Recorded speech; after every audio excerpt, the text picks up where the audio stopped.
বিগত দিনেও নিন্দা জানিয়েছি এবং কড়া ভাষায় আবারও বলছি যে যাত্রী সুরক্ষা বা যাত্রীদের আ যাতে কোনো ধরনের হয়রানির শিকার হতে না হয়, সেটা আমাদের ফার্স্ট প্রায়োরিটি দপ্তরের।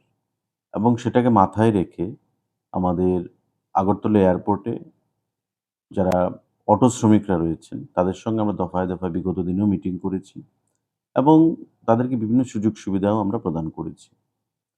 যে ঘটনাটার কথা আপনি বলছেন, সেটা সোশ্যাল মিডিয়ায় ভাইরাল হয়েছে এবং সেই সোশ্যাল মিডিয়ায় ভাইরাল হওয়ার পরে আমার গুজরে যখন আসে, দপ্তরের গোচরে যখন আসে, দপ্তরকে নির্দেশ দেওয়া হয়েছে আধিকারিকদেরকে যে কড়া ব্যবস্থা গ্রহণ করতে, লাইসেন্স বাতিল করতে, পারমিট বাতিল করতে এবং শোকজের মাধ্যমে পরবর্তী ব্যবস্থা গ্রহণ করতে এবং তাকে অ্যারেস্ট করতে।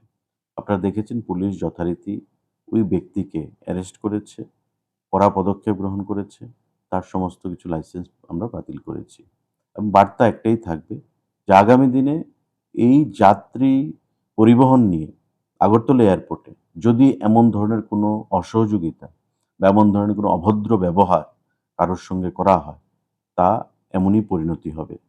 মানুষের সঙ্গে হয়রানি করা হবে বা যাত্রীদের সঙ্গে হেনস্থা করা হবে, এ ধরনের কোনো জিনিস বরদাস্ত করা হবে না।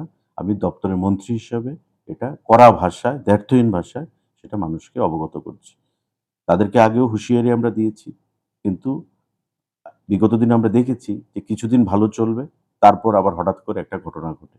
তো যখনই কোনো ঘটনা ঘটবে আমরা কড়া পদক্ষেপ গ্রহণ করব এবং এখন থেকে কড়াভাবে আমি সেটা বলতে চাইছি, যাত্রীদের সুরক্ষা, যাত্রীদের হেনস্থা যদি কোনোভাবে করা হয়, কোনো অ্যাঙ্গেল থেকে, তবে তার বিরুদ্ধে আইনগত ব্যবস্থা এবং দপ্তরের তরফ থেকে কড়া ব্যবস্থা গ্রহণ করা হবে।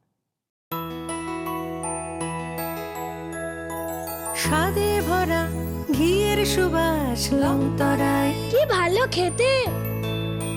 শুদ্ধ ঘিয়ের আবেশ ভরা লংতরায়, অপূর্ব সুগন্ধ, পুষ্টি ভরা ঘিয়ের খাবার, গাওয়া ঘি প্রিয় সবার লংতরায়। একেই বলে বিশুদ্ধ ঘি।